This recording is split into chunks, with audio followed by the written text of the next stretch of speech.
Hello student आजिर এই ভিডিওত আমি এছামিছৰ part 1 আমাৰ দেশ এই চেপ্টাৰটোৰ গটেইখিনি প্ৰশ্নৰ উত্তৰ ডিসকাশন কৰিম।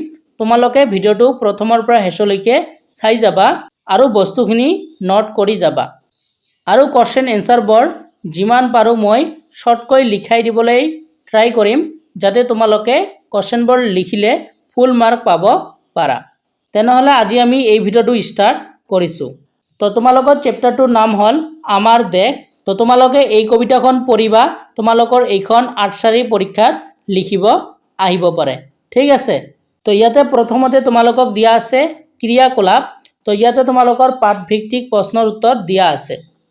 তো প্ৰথমতে তোমালোকৰ ইয়াতে এমসিকিউ প্ৰশ্ন দিয়া আছে। এক নম্বৰটো কি দিয়া আছে চোৱা, তলত দিয়া প্ৰশ্নসমূহৰ শুদ্ধ উত্তৰটো বাছি উলিয়াই সঠিক বিকল্পটো পূৰ কৰা। ঠিক আছে, তো তোমালোকক কোৱেশ্চন দিয়া আছে আৰু চাৰিটা তোমালোকৰ অপশন দিয়া আছে, সেইবোৰৰ কোনটো শুদ্ধ হ'ব সেইটো তোমালোকক লিখিব কৈছে। তো তোমালোকক কোৱেশ্চনটো কি দিয়া আছে চোৱা, কবিতাটোত আমাৰ দেশৰ মূৰৰ মুকুট বুলি কাৰ কথা কৈছে। তো তোমালোকক ক নম্বৰ অপশন দিয়া আছে লুইতৰ, খ নম্বৰ দিয়া আছে দেৱভূমিৰ, গ নম্বৰ দিয়া আছে হিমালয়ৰ, খ নম্বৰ দিয়া আছে পাটকাইৰ। তো ইয়াৰ শুদ্ধ উত্তৰটো কি হ'ব, অপশন নম্বৰ গ যিটো আছে এইটো হ'ব শুদ্ধ উত্তৰ হিমালয়ৰ। তো তোমালোকে এইটো কি কৰিবা, এনেকৈ গল কৰিবা। ঠিক আছে, তো তোমালোকৰ শুদ্ধ উত্তৰটো কি হ'ব, গ যিটো আছে হিমালয়ৰ এইটো হ'ব শুদ্ধ উত্তৰ। তোমালোকে এইটো বুকত দগাই লোৱা। ঠিক আছে, তো এক নম্বৰৰ শুদ্ধ উত্তৰটো হ'ব গ। তাৰপিছত তলত তোমালোকক আৰু এটা এমসিকিউ দিয়া আছে। তো ইয়াতে কৈছে কবিয়ে আমাৰ দেশক দেৱভূমিৰ লগত কিয় তুলনা কৰিছে। তো তোমালোকক ক নম্বৰ অপশন দিয়া আছে হিমালয় পৰ্বত আমাৰ দেশৰ শিৰৰ মুকুট হিচাপে থকাৰ বাবে, খ নম্বৰ দিয়া আছে আমাৰ দেশখন ধনে ধানে ৰূপে ৰসে গীতে ভৰি থকাৰ বাবে, গ নম্বৰ দিয়া আছে পুৰাণ মহাভাৰতত আমাৰ দেশখনক দেৱভূমি ৰূপে বৰ্ণনা কৰাৰ বাবে, খ নম্বৰ দিয়া আছে আমাৰ দেশখন পাহাৰ পৰ্বত নদ নদী আদিৰে ভৰি থকাৰ বাবে। তো এই চাৰিটাৰ ভিতৰত তোমালোকৰ যিটো গ নম্বৰ আছে যে পুৰাণ মহাভাৰতত আমাৰ দেশখনক দেৱভূমি ৰূপে বৰ্ণনা কৰাৰ বাবে, এইটো হ'ব তোমালোকৰ শুদ্ধ উত্তৰ। তো তোমালোকে এই গ নম্বৰটো কি কৰিবা, এনেকৈ তোমালোকে গল কৰিবা। ঠিক আছে, তো ইয়াত তোমালোকৰ শুদ্ধ উত্তৰটো হ'ব গ। তো এই দুটাই তোমালোকৰ এমসিকিউ দিয়া আছিল। তো প্ৰথম এমসিকিউটো তোমালোকৰ শুদ্ধ উত্তৰটো হ'ব গ আৰু যিটো দ্বিতীয় এমসিকিউ আছে এইটো তোমালোকৰ শুদ্ধ উত্তৰটো হ'ব গ। ঠিক আছে, দুটাৰে গ হ'ব। তাৰপিছত তলত তোমালোকক কোৱেশ্চন দিয়া আছে চোৱা, যে তুমি ওপৰত দ্বিতীয় প্ৰশ্নৰ উত্তৰটো কিয় শুদ্ধ বুলি বাছি ল'লা সহপাঠীৰ লগত আলোচনা কৰি কোৱা। তো এই কোৱেশ্চনটো তোমালোকৰ পৰীক্ষাৰ কাৰণে ইম্পৰ্টেণ্ট নহয়, পৰীক্ষাত তোমালোকৰ এনেকুৱা ধৰণৰ প্ৰশ্ন নাহে। ঠিক আছে, তো তোমালোকে এইটো নপঢ়িলেও হ'ব। তাৰপিছত 3 নম্বৰ যিটো প্ৰশ্ন আছে এই প্ৰশ্নবোৰ তোমালোকৰ পৰীক্ষাৰ কাৰণে মোষ্ট ইম্পৰ্টেণ্ট হয়, তোমালোকক ইয়াৰ পৰা পৰীক্ষাত প্ৰশ্ন আহিব। তো 3 নম্বৰত দিছে তলত দিয়া প্ৰশ্নকেইটাৰ উত্তৰ লিখা। তো এইবোৰৰ মই গোটেইখিনিৰ প্ৰশ্নৰ উত্তৰ তোমালোকক লিখাই দিম। তো প্ৰথম প্ৰশ্নটো দিছে কবিয়ে কোন ঠাইত অৰুণ উদয় হয় বুলি উল্লেখ কৰিছে, খটো দিছে কবিয়ে অমৃতধাৰা কত বৈছে বুলি কৈছে, গটো দিছে কিহে অসমী গাৰ জেউতি চৰাই, খ নম্বৰটো দিছে দেৱভূমি বুলি কবিয়ে কোনখন ঠাইৰ কথা কৈছে, আৰু ঙ নম্বৰটো দিছে কবিয়ে অসমী আয়ে কিহৰ হাতচাৰি পিন্ধা বুলি কৈছে। তো এই উত্তৰবোৰ মই তোমালোকক দিম, তোমালোকে লিখি ল'বা।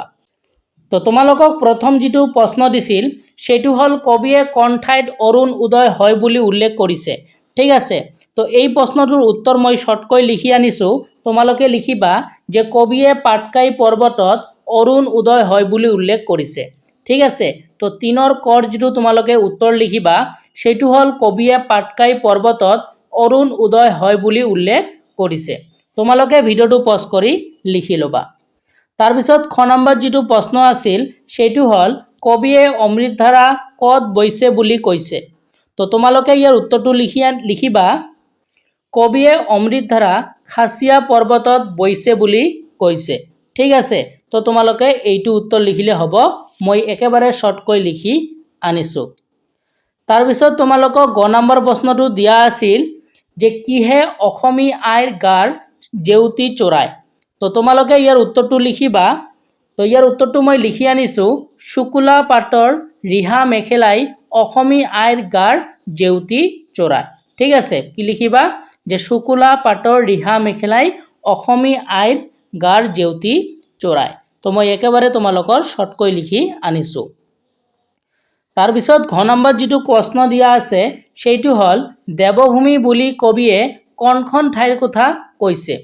তো ইয়াৰ উত্তৰটো তোমালোকে লিখিবা যে দেৱভূমি বুলি কবিয়ে আমাৰ দেশৰ কথা কৈছে। ঠিক আছে, তো তোমালোকে এইটো লিখিলে হ'ব যে দেৱভূমি বুলি কবিয়ে আমাৰ দেশৰ কথা কৈছে। তো মই একেবাৰে শৰ্টকৈ লিখি আনিছোঁ। তাৰপিছত নম্বৰ যিটো তোমালোকৰ প্ৰশ্ন দিয়া আছিল সেইটো হ'ল কবিয়ে অসমী আয়ে কিহৰ সাত চৰি পিন্ধা বুলি কৈছে। তো তোমালোকে ইয়াৰ উত্তৰটো লিখিবা যে কি লিখিবা যে তোমালোকে লিখিবা কবিয়ে অসমী আয়ে জান জুৰিৰ সাত চৰি পিন্ধা বুলি কৈছে।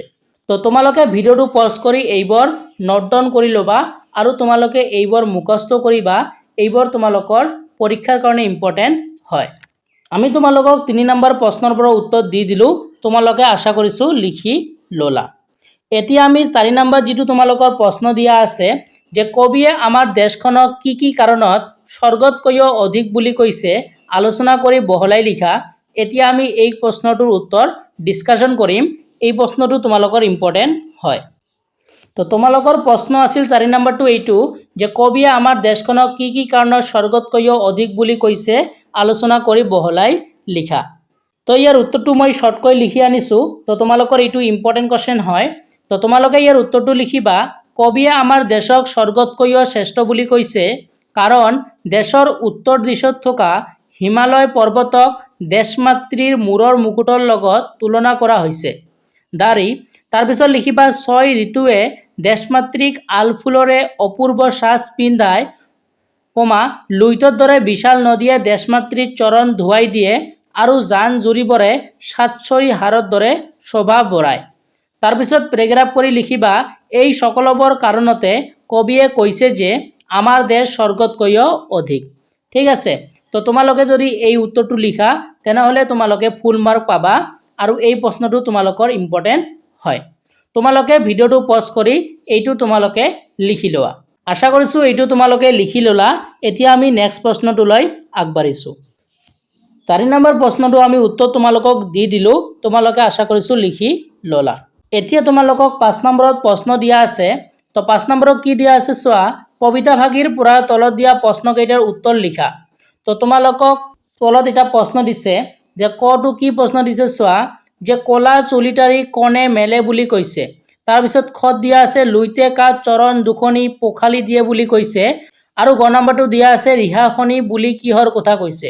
তো এই 3টাৰ প্ৰশ্নৰ মই উত্তৰ তোমালোকক দিম। এতিয়া তোমালোকে এইবোৰ লিখি ল'বা। তো 5 নম্বৰত তোমালোকক এইটো প্ৰশ্ন দিয়া আছিল। তো ইয়াৰ প্ৰথম যিটো প্ৰশ্ন দিয়া আছিল সেইটো হ'ল কলা চুলিটাৰী কণে মেলে বুলি কৈছে।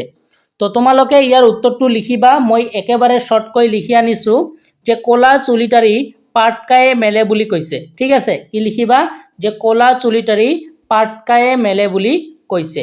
ঠিক আছে, তোমালোকে ভিডিঅ'টো পজ কৰি এইটো তোমালোকে লিখি লোৱা। তাৰপিছত তোমালোকক খ নম্বৰ যিটো প্ৰশ্ন দিয়া আছিল সেইটো হ'ল লুইতে কাৰ চৰণ দুখনি পথালি দিয়ে বুলি কৈছে। ঠিক আছে, তো ইয়াৰ উত্তৰটো তোমালোকে লিখি লোৱা। মই ইয়াতে লিখি আনিছোঁ যে লুইতে অসমী আইৰ চৰণ দুখনি পখালি দিয়ে বুলি কৈছে। ঠিক আছে, তোমালোকে ভিডিঅ'টো পজ কৰি লিখি লোৱা। তাৰপিছত গ নম্বৰত তোমালোকক যিটো প্ৰশ্ন দিয়া আছিল সেইটো হ'ল ৰিহাখনি বুলি কিহৰ কথা কৈছে। তো তোমালোকে ইয়াৰ উত্তৰটো লিখিবা ৰিহাখনি বুলি লুইতৰ কথা কৈছে। ঠিক আছে, তো তোমালোকৰ এই প্ৰশ্ন 3টাৰ উত্তৰ মই তোমালোকক দি দিলোঁ। তো তোমালোকে এইবোৰ ভিডিঅ'টো পজ কৰি লিখি ল'বা। তো মই তোমালোকক আকৌ এবাৰ কোৱেশ্চনৰ উত্তৰবোৰ দেখুৱাই দিছোঁ। তোমালোকে এইবোৰ কি কৰিবা ভিডিঅ'টো পজ কৰি তোমালোকে এইবোৰ লিখি ল'বা। ঠিক আছে, তোমালোকে এইবোৰ ভিডিঅ'টো পজ কৰি লিখি ল'বা। এতিয়া আমি নেক্সট কোৱেশ্চনটোলৈ আগবাঢ়িছোঁ। তাৰপিছত তোমালোকক নেক্সট 6 নম্বৰ দিয়া আছে কবিতাটিৰ ভাৱৰ লগত সংগতি ৰাখি ক অংশৰ লগত খ অংশ আঁচ টানি মিলোৱা। ঠিক আছে, তোমালোকক এটা মিলামিলি দিছে যে তোমালোকক ক অংশৰ লগত খ অংশ মিলাই লিখিব কৈছে। এতিয়া মই তোমালোকক ইয়াৰ উত্তৰবোৰ দি দিম, তোমালোকে এইটো মিলাই ল'বা। তো এইফালে দিছে তোমালোকৰ ক অংশ আৰু এইফালে দিছে তোমালোকৰ খ অংশ ঠিক আছে। তো প্ৰথমতে দিছে তোমালোকৰ আৰু কত গিৰি আছে শোভা কৰি আচলত নাচে তোৰা ঠিক আছে। তো ইয়াৰ লগত তোমালোকৰ এই 2 নম্বৰ যেটো বাকচ আছে এইটো তোমালোকৰ মিলিব ঠিক আছে। তো তোমালোকে এইটো মিলাবা। তাৰ পিছত তোমালোকক ইয়াতে দিছে 2 নম্বৰটো, এই 2 নম্বৰটোৰ লগত তোমালোকৰ এই 3 নম্বৰ যেটো বাকচ আছে এই 3 নম্বৰ বাকচটো মিলিব ঠিক আছে। এই 2 নম্বৰটোৰ লগত তোমালোকৰ এই যেটো 3 নম্বৰ বাকচ আছে এই 3 নম্বৰ বাকচটো মিলিব। আৰু যেটো তোমালোকৰ 3 নম্বৰ বাকচ আছে এই 3 নম্বৰ বাকচটোৰ লগত এই 3 নম্বৰ বাকচটোৰ লগত তোমালোকৰ 1 নম্বৰ যেটো বাকচ আছে এই যেটো তোমালোকৰ 1 নম্বৰ বাকচ আছে এইটো তোমালোকৰ মিলিব ঠিক আছে। মই আকৌ এবাৰ বস্তুখিনি তোমালোকক মিলাই দিছো যে এই প্ৰথম যেটো বাকচ আছে এইটোৰ লগত তোমালোকৰ এই 2 নম্বৰটো মিলিব ঠিক আছে। এই 2 নম্বৰ যেটো বাকচ আছে এই 2 নম্বৰ যেটো বাকচ আছে এইটোৰ লগত তোমালোকৰ 3 নম্বৰটো মিলিব ঠিক আছে। আৰু এই 3 নম্বৰ যেটো বাকচ আছে এইটোৰ লগত তোমালোকৰ প্ৰথম বাকচটো মিলিব ঠিক আছে। আশা কৰিছো তোমালোকে বুজি পালা। তো তোমালোকে এইটো মিলাই লবা, এইটোৰ লগত এইটো মিলিব, এইটোৰ লগত এইটো মিলিব আৰু এই 3 নম্বৰটোৰ লগত 1 নম্বৰটো মিলিব। তোমালোকে বুকত এনেকৈ মিলাই লবা ঠিক আছে। তো আশা কৰিছো তোমালোকে এইটো মিলাই ললা। এতিয়া তোমালোকৰ যেটো 7 নম্বৰ প্ৰশ্ন দিয়া আছে এইটো ইমান ইম্পৰ্টেন্ট নহয় ঠিক আছে, এইটো তোমালোকে পঢ়িব পাৰা নপঢ়িলেও হ'ব। তাৰ পিছত 8 নম্বৰ যেটো তোমালোকৰ প্ৰশ্ন দিয়া আছে এইটো ইম্পৰ্টেন্ট প্ৰশ্ন, সেইটো হল তলত দিয়া শব্দবোৰৰ লগত ছন্দৰ মিল থকা শব্দৰে খালি ঘৰবোৰ পূৰ কৰা। তো ইয়াতে তোমালোকক মিলাব কৈছে এইটো। তো প্ৰথমটো কি দিয়া আছে চোৱা, বেছ দিয়া আছে। তো এইটোত কি লিখিছে কেছ লিখিছে, এইটোত কি লিখিছে দেশ লিখিছে।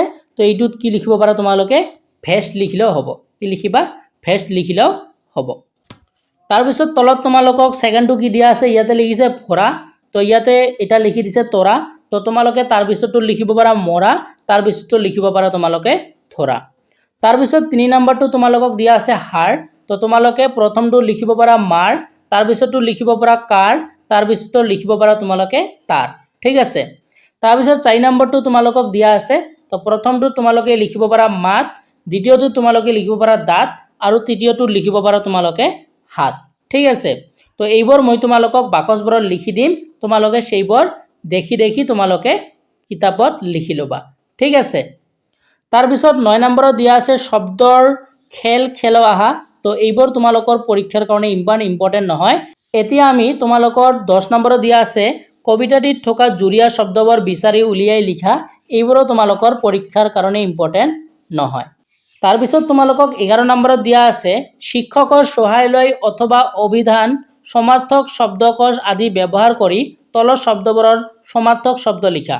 তো এইবোৰ তোমালোকৰ পৰীক্ষাৰ কাৰণে ইম্পৰ্টেন্ট হয় যে সমাৰ্থক শব্দ তোমালোকক লিখিব দিব পাৰে ঠিক আছে।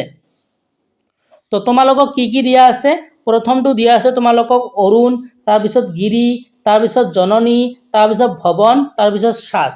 তো এইকেইটা তোমালোকৰ সমাৰ্থক শব্দ লিখিব গৈছে, মই তোমালোকক এইকেইটাৰ উত্তৰ দি আছো। তো প্ৰথমটো তোমালোকক সমাৰ্থক শব্দ দিয়া আছিল অৰুণ। তো ইয়াৰ উত্তৰটো তোমালোকে লিখিবা, প্ৰথম বাকচটো লিখিবা তোমালোকে উষা, তাৰ পিছত দ্বিতীয় যেটো বাকচ আছে এইটো লিখিবা তোমালোকে সূৰ্যোদয় আৰু 3 নম্বৰ যেটো বাকচ আছিল সেইটো লিখিবা তোমালোকে আৰণ্য ঠিক আছে। প্ৰথমটো লিখিবা উষা, দ্বিতীয়টো লিখিবা সূৰ্যোদয় আৰু তৃতীয়টো লিখিবা আৰণ্য ঠিক আছে। তো এই তিনিটা লিখিলে হ'ব। তোমালোকে এইবোৰ ভিডিওটো পজ কৰি লিখি লবা। তাৰ পিছত 2 নম্বৰ যেটো তোমালোকক দিয়া আছিল সেইটো হল গিৰি। তো ইয়াৰ প্ৰথম যেটো বাকচ আছে এইটো লিখিবা পাহাৰ, দ্বিতীয় যেটো বাকচ আছে এইটো লিখিবা পৰ্বত, তৃতীয় যেটো আছে ইয়াতে লিখিবা তোমালোকে শৈল ঠিক আছে। এই তিনিটা লিখিলে হ'ব। তাৰ পিছত 3 নম্বৰত তোমালোকক দিয়া আছিল জননী। কি দিয়া আছিল জননী। তো প্ৰথমটো তোমালোকে লিখিবা মা, দ্বিতীয় বাকচটো লিখিবা তোমালোকে আই আৰু তৃতীয়টো লিখিবা তোমালোকে মাতৃ ঠিক আছে। প্ৰথমটো লিখিবা মা, দ্বিতীয়টো লিখিবা আই, তৃতীয়টো লিখিবা মাতৃ। তোমালোকে ভিডিওটো পজ কৰি এইবোৰ লিখি লবা। তাৰ পিছত 4 নম্বৰত দিয়া আছিল তোমালোকক ভৱন। তো প্ৰথমটোত লিখিবা তোমালোকে ঘৰ, দ্বিতীয়টোত লিখিবা তোমালোকে বাসস্থান আৰু তৃতীয়টোত লিখিবা তোমালোকে আৱাস ঠিক আছে। প্ৰথমটোত ঘৰ, দ্বিতীয়টোত বাসস্থান আৰু তৃতীয়টোত তোমালোকে আৱাস লিখিবা। তো তোমালোকে এইবোৰ ভিডিওটো পজ কৰি লিখি লবা। তাৰপিছত 5 নম্বৰত তোমালোকক দিয়া আছে সাজ। তো প্ৰথম বাকচটো লিখিবা তোমালোকে পোশাক, দ্বিতীয় বাকচটো লিখিবা তোমালোকে বস্ত্ৰ আৰু তৃতীয় বাকচটো লিখিবা তোমালোকে ভূষণ। ঠিক আছে, তো এইকেইটা তোমালোকে লিখিলে হ'ব। তোমালোকে ভিডিঅ'টো পজ কৰি এইবোৰ লিখি ল'বা, এইবোৰ তোমালোকৰ পৰীক্ষাত আহিব পাৰে। তো মই আকৌ এবাৰ তোমালোকক এইবোৰ দেখুৱাই দিছোঁ। তোমালোকে ভিডিঅ'টো পজ কৰি কি কৰিবা, এইবোৰ তোমালোকে লিখি ল'বা, এইবোৰ তোমালোকৰ পৰীক্ষাত আহিব পাৰে। ঠিক আছে, এইবোৰ তোমালোকে লিখি ল'বা। এতিয়া আমি নেক্সট কুৱেশ্যনবোৰলৈ আগবাঢ়িছোঁ। তাৰপিছত নেক্সট কুৱেশ্যন তোমালোকক দিয়া আছে 12 নম্বৰ বাক্য ৰচনা কৰা। এতিয়া আমি এই বাক্য ৰচনাবোৰৰ তোমালোকক উত্তৰ দিওঁ। তো তোমালোকৰ বাক্য ৰচনাবোৰৰ প্ৰথম যিটো দিয়া আছে সেইটো হ'ল অপূৰ্ব। তো তোমালোকে ইয়াৰ উত্তৰটো লিখিবা হিমালয়ৰ সৌন্দৰ্য অপূৰ্ব। ঠিক আছে, দি তোমালোকে তলত এটা আস্তানি দিবা। ঠিক আছে, তো এইটো তোমালোকে ভিডিঅ'টো পজ কৰি লিখি ল'বা। তাৰপিছত 2 নম্বৰত দিয়া আছে তোমালোকক উদয়। তো তোমালোকে ইয়াৰ উত্তৰটো কি লিখিবা যে পূবফালে বেলি উদয় হয়। তো মই একেবাৰে শৰ্টকৈ তোমালোকৰ কাৰণে লিখি আনিছোঁ, তোমালোকে এইবোৰ ভিডিঅ'টো পজ কৰি লিখি ল'বা আৰু এই উদয়ৰ তলতো তোমালোকে এটা আস্তানি দিবা। ঠিক আছে, তাৰপিছত 3 নম্বৰত তোমালোকক দিয়া আছে মনোহৰ। তো তোমালোকে ইয়াৰ উত্তৰটো কি লিখিবা যে আমাৰ দেশৰ দৃশ্য অতি মনোহৰ। ঠিক আছে, আৰু এই মনোহৰৰ তলত তোমালোকে এটা আস্তানি দিবা। ঠিক আছে, তো তোমালোকে ভিডিঅ'বোৰ পজ কৰি এইবোৰ লিখি লোৱা। তাৰপিছত তোমালোকক দিয়া আছে 4 নম্বৰটো জেউতি। ঠিক আছে, তো তোমালোকে কি লিখিবা যে ৰিহা মেখেলাই জেউতি চোৰায়। তো তোমালোকে এই জেউতিৰ তলত এটা কি কৰিবা আস্তানি দিবা। তোমালোকে এইবোৰ ভিডিঅ'টো পজ কৰি লিখি লোৱা। তাৰপিছত তোমালোকক নেক্সট যিটো দিয়া আছে সেইটো হ'ল চেনেহী। ঠিক আছে, তো তোমালোকে ইয়াৰ উত্তৰটো কি লিখিবা অসম আমাৰ চেনেহী আই, আৰু এই চেনেহীৰ তলত তোমালোকে আস্তানি দিবা। তাৰপিছত তলত তোমালোকক আৰু এটা দিয়া আছে সেইটো হ'ল আলফুল। ঠিক আছে, তোমালোকে কি লিখিবা আমাৰ দেশত 6 ঋতুত, এইটো গছ গছনি হ'ব হা, এই তৰটো তোমালোকে কাটি দিবা, এইটো কি লিখিবা তোমালোকে গছ গছনি আলফুল হয়। ঠিক আছে, গছ গছনি আলফুল হয়, তোমালোকে এই তৰটো নিদিবা আৰু তোমালোকে আলফুলৰ তলত এটা আস্তানি দিবা। তোমালোকে ভিডিঅ'টো পজ কৰি এইবোৰ লিখি ল'বা। মই আকৌ এবাৰ তোমালোকক এইখিনি বস্তু দেখুৱাই দিছোঁ। ঠিক আছে, তো তোমালোকে ভিডিঅ'টো পজ কৰি এইবোৰ কি কৰিবা লিখি ল'বা, এইবোৰ তোমালোকৰ পৰীক্ষাত আহিব পাৰে। ঠিক আছে, তো এতিয়া আমি নেক্সট প্ৰশ্নলৈ আগবাঢ়িছোঁ। তাৰপিছত তোমালোকক 13 নম্বৰত দিয়া আছে। তো এইবোৰ কুৱেশ্যন তোমালোকৰ ইমান ইম্পৰ্টেণ্ট নহয়, তোমালোকে এইবোৰ পঢ়ি ল'ব পাৰা। তাৰপিছত তোমালোকক 14 নম্বৰ দিয়া আছে সাজ শব্দ প্ৰয়োগ কৰি বিভিন্ন অৰ্থ প্ৰকাশক বাক্য ৰচনা কৰা। তো আকৌ এবাৰ তোমালোকক বাক্য ৰচনা কৰিব কৈছে অৰ্থ প্ৰকাশ হোৱাকৈ। তো তোমালোকক প্ৰথম দিয়া আছে সাজ পোছাক, তাৰপিছত দিয়া আছে সাজ বাচন, তাৰপিছত দিয়া আছে সাজ নিৰ্মাণ কৰ। তো এইবোৰৰ আমি উত্তৰবোৰ চাওঁ। তো এই যিবোৰ বাক্য ৰচনা তোমালোকৰ দিয়া আছিল, তো প্ৰথমটো তোমালোকৰ দিয়া আছিল সাজ পোছাক। তো তোমালোকে কি লিখিবা যে ৰহিমে বিহুত নতুন সাজ পিন্ধিছে। তো তোমালোকে এইবোৰ কি কৰিব পাৰা বেলেগ ধৰণৰ নামো দিব পাৰা। ঠিক আছে, তো প্ৰথমটো কি লিখিবা ৰহিমে বিহুত নতুন সাজ পিন্ধিছে। তাৰপিছত 2 নম্বৰটো দিয়া আছিল সাজ বাচন। তোমালোকে কি লিখিবা যে বাচনত আমি খোৱা বস্তু ৰাখো। ঠিক আছে, তাৰপিছত 3 নম্বৰটো দিয়া আছিল সাজ মানে নিৰ্মাণ কৰ। তো কি লিখিবা আমি ঘৰখন নতুনকৈ সাজিছোঁ।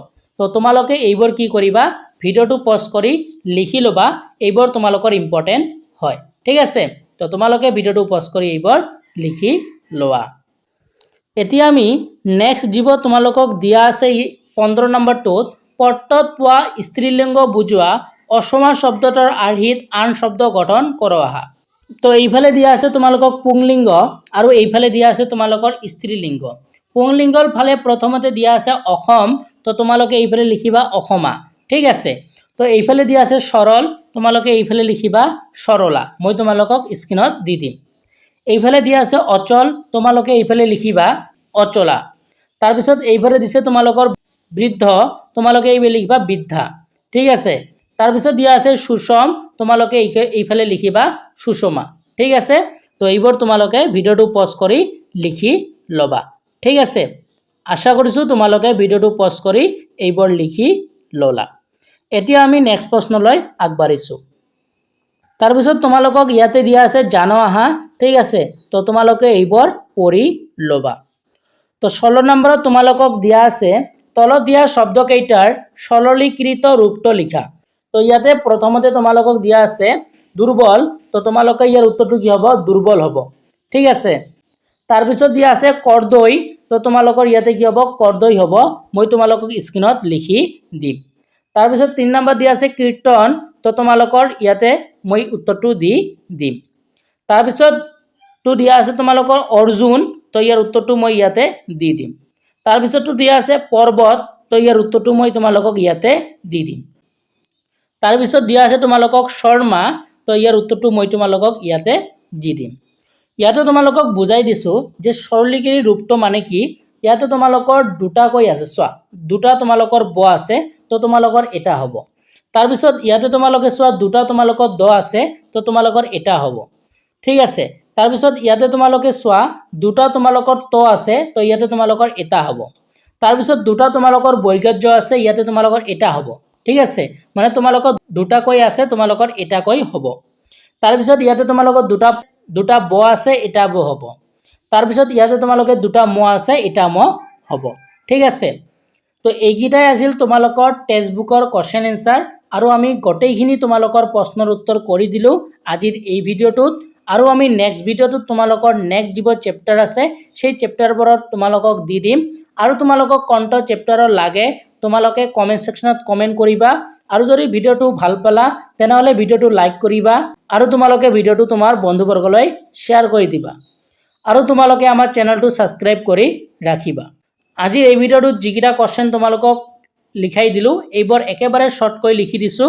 এইবোৰ যদি তোমালোকে পৰীক্ষাত লিখা তেনেহ'লে তোমালোকে ফুল মাৰ্ক পাবা। তেনেহ'লে আজিৰ ভিডিঅ'টো চোৱাৰ কাৰণে তোমালোকক ধন্যবাদ জনাইছোঁ।